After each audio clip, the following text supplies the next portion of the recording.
From a 16-team playoff to the shocking Jake Retzlaff news, all the way to Cody Campbell dominating college football, the Big 12 storylines are packed. This is the Big 12 squad. Is that how I usually intro that? It felt weird. You're talking ball with the Big 12 squad, sponsored by Game Time. From Oklahoma State to Utah, from Kansas State to BYU, from Houston to Texas Tech, it's the local experts of the Locked On Podcast Network bringing you scoops, breakdowns, and the most comprehensive preview of the upcoming Big 12 weekend. Buckle up, it's the Big 12 squad, and we have a seat for you. No hurt feelings and thin skin allowed. Squad up. You're part of the Big 12 squad. Happy Thursday, everybody. Welcome to the Big 12 squad. I'm Drake Toll from America's #1 Big 12 podcast, Locked On Big 12, with Jake Hatch of Locked On Cougars, Parker Ainsworth, Locked On Cougs. What's the difference? Cody Stovall of Locked On Oklahoma State, JT Westerfield talks all things Utah, Richie Bradshaw with the Sun Devils, and Derek Johnson of Locked On Jayhawks talking Kansas. Just got off of a jet ski in Lake Tahoe, and I have a wine Such a tasting. fast flex. You are hilarious. You are hilarious. We should have done over and under on how quickly you opened with that. What was different? What was different is your face is on fire and the bed behind you is That's messy. not different. That's what's His different face is today. always on fire. It's wind burn, and I have a wine tasting to get to. So Jake Hatch, the host, Windburn? Whoa. You never heard of making windburn? stuff You said you were in Tahoe, not Catalina. I'm Wine calling tasting. bogus. Oh, yeah. Oh, what? There's not wine in Tahoe now? Not a mixer. Mixer Drake. That's great. Freaking Plenty of Catalina wine. storylines abound. He's the journalist. He works KSL, right? Which is just like the best. Thank goodness KSL only talks good about BYU and terrible about Utah. Because rightfully so. Objective journalism. It's Jake Hatch, host of Locked On Cougars. Jake, take it away, boys. All right. He didn't even say he was going to do that. Wow. Well, with that introduction, guys, I think we've been hurt before, but what's the SEC doing? Torpedo on college football. That is the only logical answer. The question is, what does Greg Sankey have? He's got to have some benefit to absolutely torpedoing all of college football. At one point in time, it was just beneficial for the SEC. Yeah, we get that. But it feels like it's going beyond that. Like it's becoming personal. I don't get it. What I love here, what has to be happening here, right, is they understand that the schools in the Big 12 and the schools in the ACC are more valuable than like the Mississippi States in the world, and they haven't figured out how to get rid of them yet, right?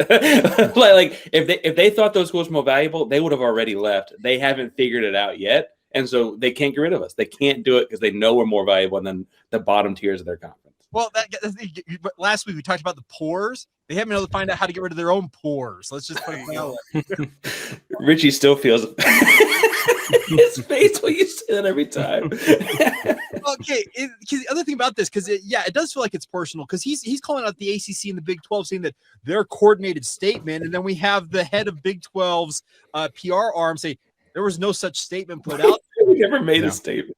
Greg, what an idiot. statement are you referring to? Is there one it's just really unfortunate, especially when we just came to this agreement on this new, we'll reseed the playoff, just whoever the top teams are get to be up there at the top. I think that's such a favor to the Big 10 and SEC, it feels like too. And I know that I think the statement Commissioner Phillips put out was like, oh, it's a favor to the red. Like we're just doing right by the sport. It's terrible for the ACC and Big 12 in order to agree to that. But we all know the Big 10 and SEC are just going to get their way eventually. So now they just get it a year sooner. So Richie's going to speak on behalf of the member of us that I guess made the playoff last year. But I would point out before we get to the transitive property that Arizona State and Texas played very closely. Texas and Georgia played very closely. This is not as simple as math, but that math would indicate that the Big 12 champ would hang with whatever champ they put us out there with in a given year. Obviously, there's like one off year here, one off year there. That's just different. But in a given year, I think Richie's program in particular showed that we're fine and deserve the championship bye like anybody else would have.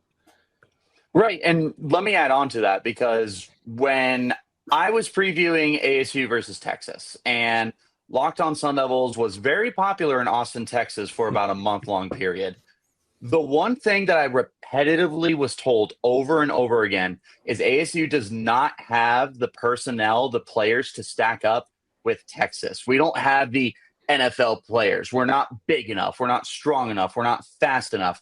And one of the things that I had said and got ripped on was, sometimes it's not about being the biggest, baddest dude on the field. If you're good at football, you're good at football. Cam Scatteroo, not the fastest guy in the world, not the biggest guy in the world. Last I checked, he was the Peach Bowl MVP on the losing team because he simply was better than Texas that day. And that is something that gets pushed on the rest of the Big 12 and the rest of the ACC is everyone looks and they go, well, they don't have SEC talent. They don't got Ohio State talent. And it's like just so disrespectful because you're not looking at the rest of the team entirely. You're looking at, oh, look how many 5 stars ASU has. Look how many 4 stars Kansas State has. That's all that matters to them and to the media and the fans and everything is they look at the stars and they look at the AP rankings and everything, and they're not paying attention to the fact that the Big 12 was deeper than the Big 10 was last year. Mm-hmm. Our 8th place team was better than the Big 10's 8th place team. We talked on here a few weeks ago, gentlemen, about how dominant this conference is with quarterbacks. Like, I can sit here and tell you Sam Levitt's number 1, but, I mean, we could have a conversation about several behind Connor Wegman. I mean, if we can get Nick the floor for a second so he can talk about Robert. The other thing about it is we're seeing these SEC coaches, they've been trotting up to the microphones down there in Destin, and they've been saying, well, the committee and this and that. And I don't get where the SEC comes off thinking that they're going to get away with this. We have the congressman from Pennsylvania saying that the SEC and the Big Ten better watch out. And that guy's from Big Ten country. He's from Pennsylvania. He's saying he's going to haul in these leaders into congressional hearings. You get subpoenaed by Congress. That could be a whole lot of fun to really dig into that background. I know Spencer McLaughlin's licking his chops about that. See, I just wonder if, does Greg Sankey actually believe the stuff he's saying? I kind of wonder if he doesn't. What is one way that you can get people on your side? I mean, we not to make this political, but we see this in the political world all the time. It's try to antagonize your opponent. It doesn't matter what side of the party you're on. You're trying to antagonize your opponent. And so Greg Sankey saying stuff like, oh, well, clearly then we're just making all that matters, the win-loss column and stuff like that, not the strength of schedule. Even though a year before this year, you have Florida State at 13-0 getting left out for a 1-loss Alabama team. It's hypocritical. I refuse to believe that Greg Sankey in the position he's in is not a smart enough guy to not know what he's doing. So I think he knows he's being a hypocrite. I don't think he cares. He's trying to alienate the rest of the country, because then what happens is you alienate the ACC, the Big 12, all these other schools, and then all of a sudden you wait for them to strike at the SEC, to say something they're not supposed to do something they're not supposed to, and then Greg Sankey can play the victim card and say, oh, see, no, this is your fault. But him being a martyr doesn't make it any better if it's a bad cause. Like that doesn't matter. And the what caused him to do this or say these kinds of stupid things doesn't matter. It doesn't make them less problematic and stupid. He's trying to take down the sport as we know it in a way that, frankly, is detrimental to everyone involved. Because I know I jokingly opened up with Mississippi State, but there are teams in the SEC at the bottom part of that conference that, frankly, would not benefit from them breaking off. They just wouldn't. Well, he's operating like it's a conglomerate business. He's operating like, hey, I'm going to take everybody else out of business, and now I'm going to be the multi-billion-dollar business. The problem with that is this is not Walmart. This is not a superstore that you buy everybody else out, and then everybody's going to come shopping at you. The problem is if you do that, you're going to make the sport way worse, and everybody who's outside of a couple of states is going to hate it. Well, I think it's ironic that Parker mentioned Sankey viewing himself as a potential martyr, because one thing I feel like he might be missing is part of this. Does Osama bin Sankey not remember that the Big Ten has won the last 2 national titles? Could it perhaps be that Osama bin Sankey is flailing and grasping like a he child doubled down on because it? He understands that the SEC has to be put up on this pedestal. Without it, then they lose some of their cachet. The Big Ten has won the last 2 natties, and they're not huffing and puffing. Matter of fact, they're having logical conversations about potentially doing a third-party entity because they have an understanding that Brett Yormark is pretty intelligent. Greg Sankey is just he's a smooth criminal. Well, remember, this is the SEC that schedules the Citadel for Week 12 every single year, talking about strength of schedule. So, but hypothetically speaking. Well, hold on, Lane Kiffin. The only thing I want to say really quick is just I really hope we do what we can to protect any given Saturday. Arizona State versus Texas proved that still exists, and they're trying to take that away from us, and it sucks.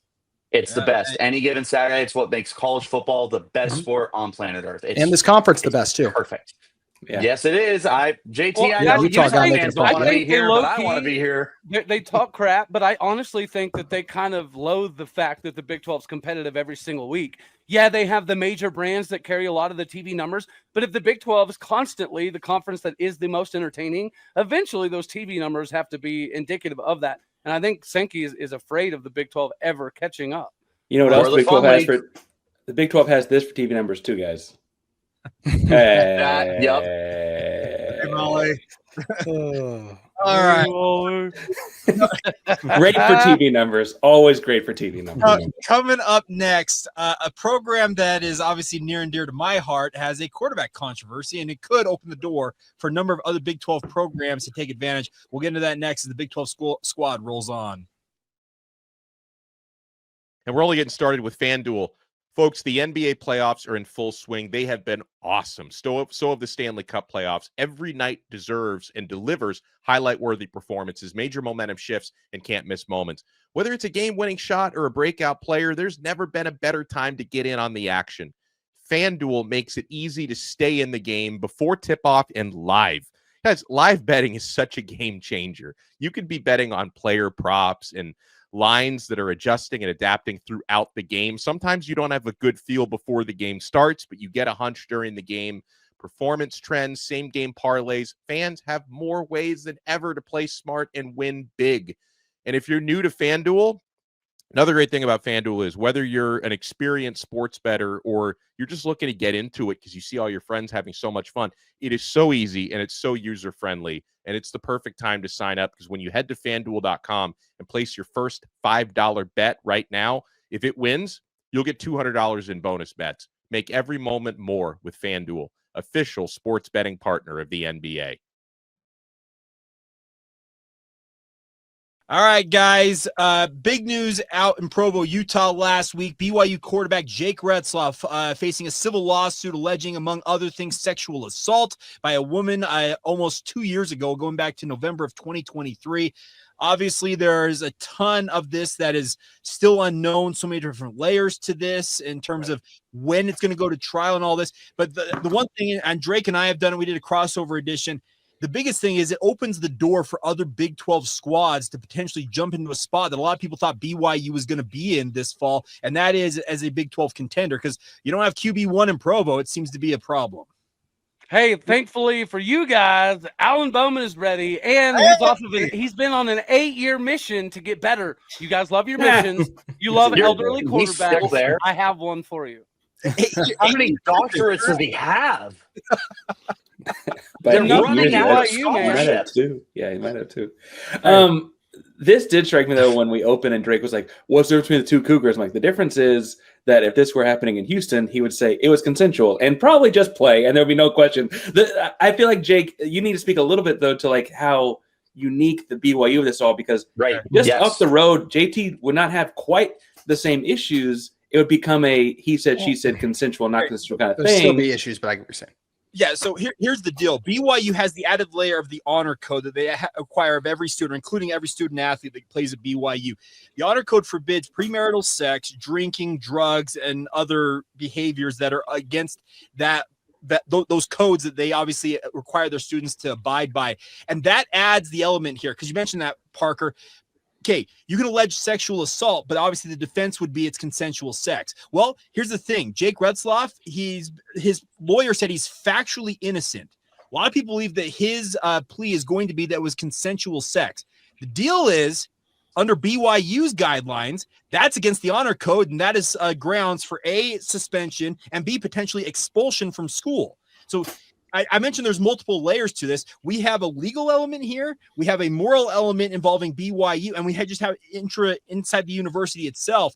They obviously have precedent previously of other athletes running afoul of the honor code, either being thrown out of school, withdrawing from school themselves to avoid being thrown out, and also facing suspension. So like I said, there are so many different elements to this, and I have no idea which way it's going to go. What was the Brandon Davies one? How long was he for the full year, or was that just a number of games?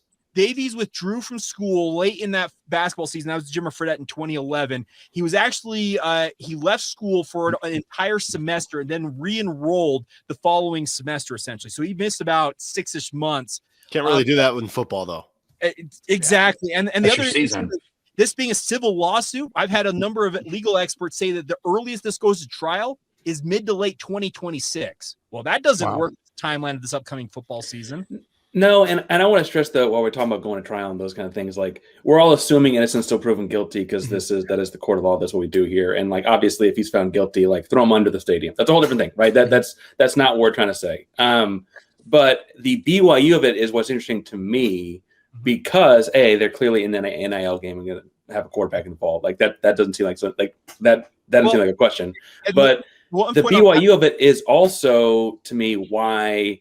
I mean, bluntly and just openly speaking, they did a very big marketing campaign around this guy not being of the LDS faith. Like that was kind of his thing for a while.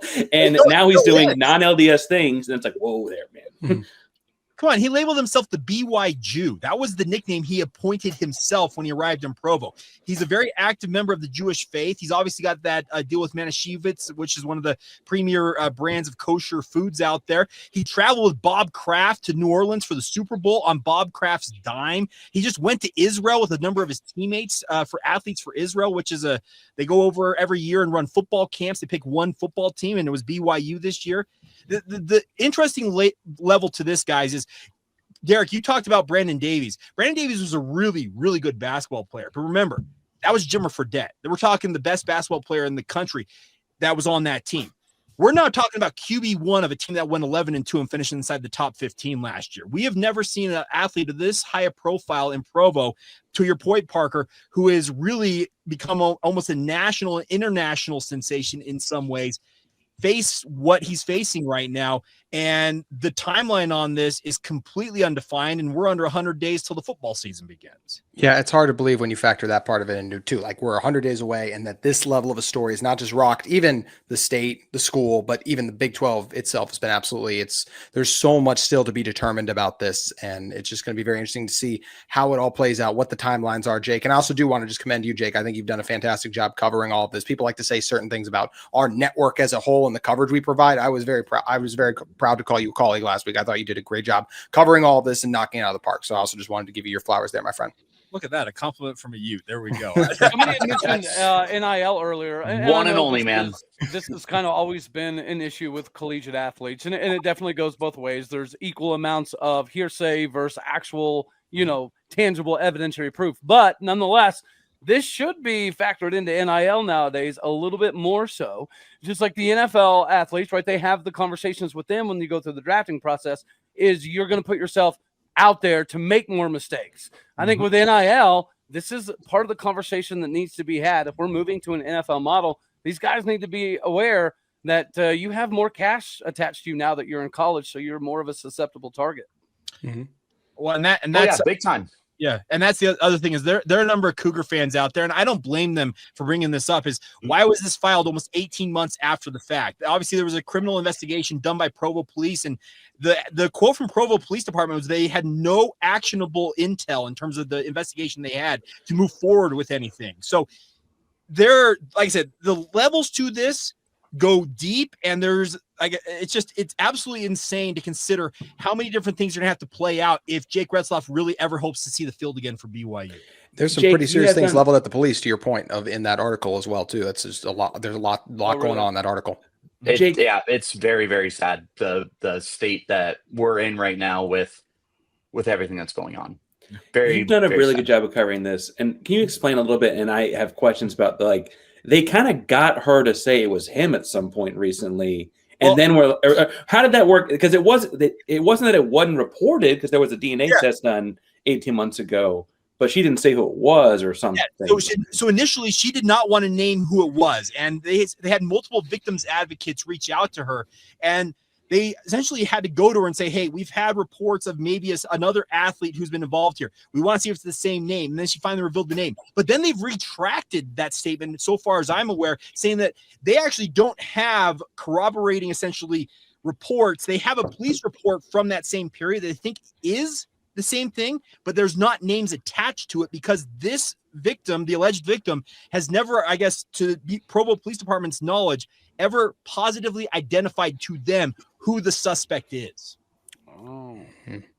So I wish I could, and I have Cougar fans obviously across the country who are like, okay, well, Jake Retzlaff going to play for BYU? Straw poll. I think a lot of people think that just due to the layers of this and how prolonged the timeline could be, I have a hard time seeing it play out. But if this were a university, in your opinion, Jake, as someone who's followed this really closely, if this were a non-faith-based university, would he be playing this fall?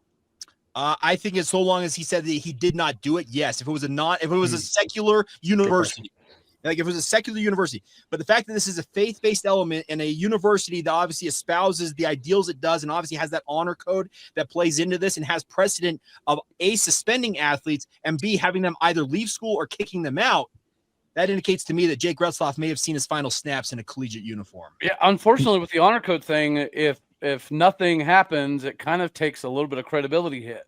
It's just an unfortunate byproduct of all of this. Right. I mean, you talk about such a unique situation. Like Parker said, the difference between the Cougars is if this happens at the University of Houston, we're talking about a completely different situation than what's going on at BYU. So that just adds so many more layers to this that just complicates everything so much. And it's why this is such an intense conversation to be having.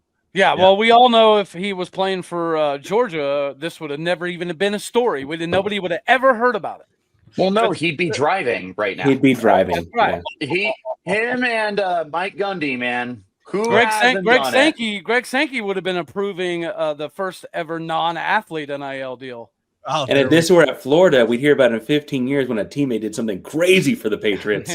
That's a whole separate deal. Absolutely. Yeah, all right, coming up next. Money. We've talked a lot of money already today with the SEC, but money that actually resides in this conference. Do we have a power player in our midst that we need to prop up more than we already are? We'll get to that as the Big 12 squad rolls on. All right, gentlemen, Cody Campbell. That name has emerged, and obviously, if you were a Texas Tech fan, you know who Cody Campbell is. Played for Mike Leach, an offensive lineman for the Texas Tech Red Raiders. Has gone on to not only sell billion-dollar companies, but multiple billion-dollar companies, and then kind of just reconstitutes it and sells it for another couple $1 billion. And now he's running the Matador Club, and apparently here President Trump was going to be on that proposed collegiate summit that was supposed to be with Nick. Are we underrating the fact that we have a power player in this conference that I think needs to be propped up more than he already is? Well, in some ways, you could say we have two, Jake. And unfortunately, I think that's also your school in some ways. When you look at the talent they've landed for basketball, they need to do more for football, I would say, overall. But when you look at basketball, what you guys are building, you have a team that could, I hate to say this, you have a team that could win the national championship on the hardwood next year. So I think you guys are trending in that direction. And with the SEC, well, they could. You're going to say they can't? You're going to say they can't, Parker? I'm not going to say they can't. I'm just going to say they've got to play some other Cougars too. That's all. I'm not going to say they can't. For sure. I'm not going to say they can't. I just think they're easily one of the 10. Way too nice right now. They're one of the 10 best teams in the season. I'm just trying to call it like I see it. And really quick, I just want to make this point. This goes back to the very first conversation we had. The whole point the SEC is trying to make is we are the biggest and the best conference because we get the best players. Well, what did Texas Tech just do? They got the best recruits. They're getting some of the best players right now. So they should be right up there by that SEC logic.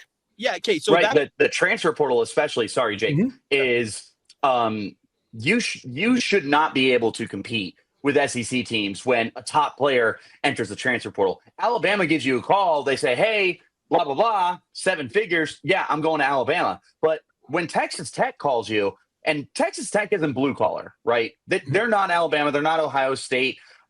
With the least amount of disrespect intended, like they're not one of the top perceived teams in the Big 12, or at least they didn't used to be when Oklahoma and Texas were running the conference and everything. But now because you have that green in your pocket and the oil in your pocket and everything like that, now you can contend with the SEC.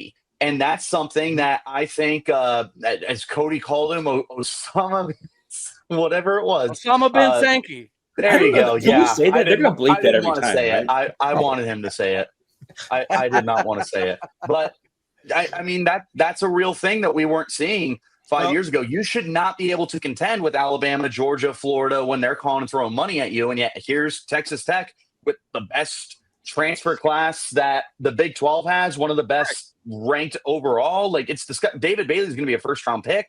Who knows about the rest of the other guys that they've loaded up with? It's disgusting. And we've had Nick Saban on NFL draft coverage say that, I remember what the player was. He said we tried to get him to go to Alabama every single year, and that athlete had never actually entered the transfer portal. That was Nick Saban admitting on air while he was at Alabama as an SEC program. The reason why Nick Saban has spoken out saying that we don't need a commission on this, I think that the SEC is actually kind of scared that the playing field has been leveled a little bit here with the money that's being injected. You have a Cody Campbell that can inject billions of dollars at Texas Tech. BYU, from what I understand, is they've got somewhere between 10 and 15, either hundreds of millions or billionaires in terms of they can dip into their pockets for NIL for BYU.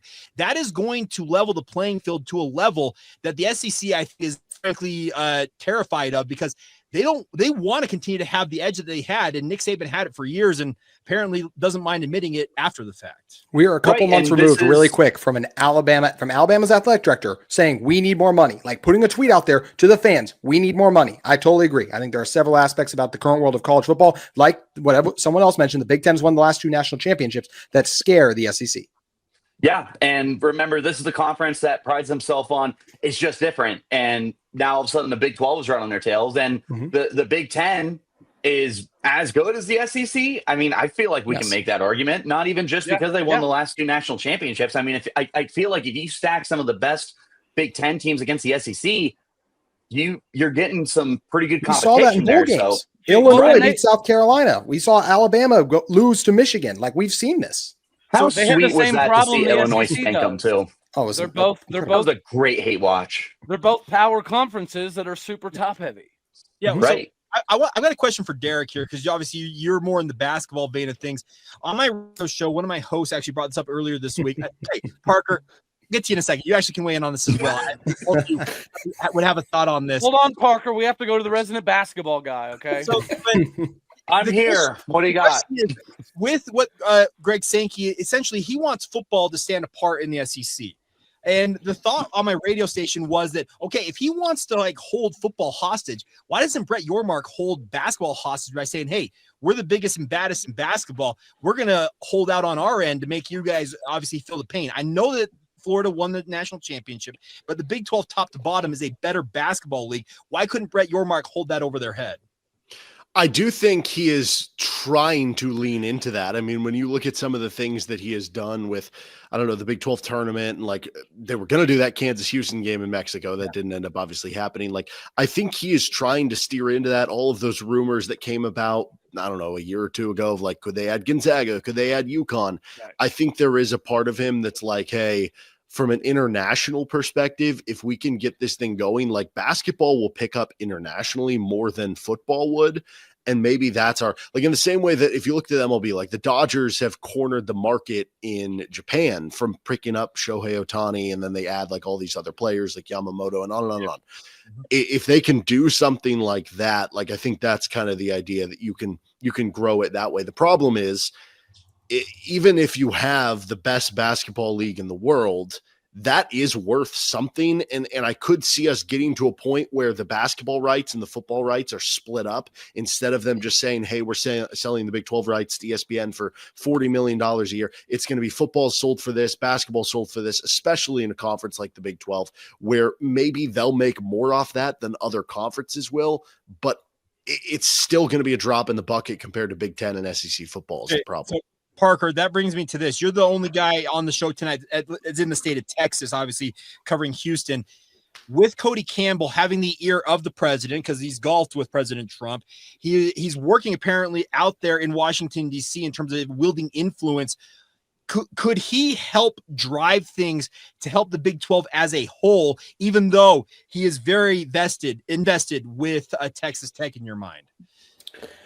I think he could. I think the other thing that's nice to have there, though, with him is that he's not just like kind of a Big 12 guy. You mentioned he played for Mike Leach. Rest in peace, Mike Leach. And like I think that there's some aspect of this that, frankly, when he was at Tech, they were kind of the fun, kind of weird. They weren't Pac-12 after dark or Hawaii at midnight or whatever, but they certainly were like kind of different.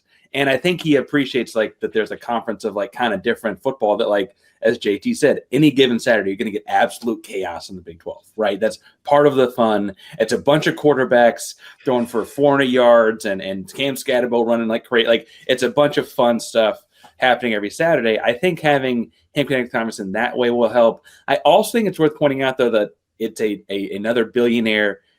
There are not a whole lot of those kinds of alumni. Arkansas is unique to the SEC that they've got a couple, but there is more of that in this conference, I think, than people realize, even if they're not all doing what Cody Campbell's doing with their money. I think these schools produce more of those kinds of alumni. And that's something they're going to have to rely on, because that's going to make up the revenue gap. That right there, you're going to have those billionaires, if they are so invested with these programs. They got to help out these universities, because, Cody, you know this as well as anybody. To make up that revenue gap, you need to have a Boone Pickens, etc. I think Cody Campbell, the spot that he's in is absolutely massive for the Big 12. This whole thing can't happen soon enough. The commission or whatever, that stuff clearly needs to happen quicker rather than later, because Sankey needs somebody to check his diapers for him occasionally. It's not the same America's Conference.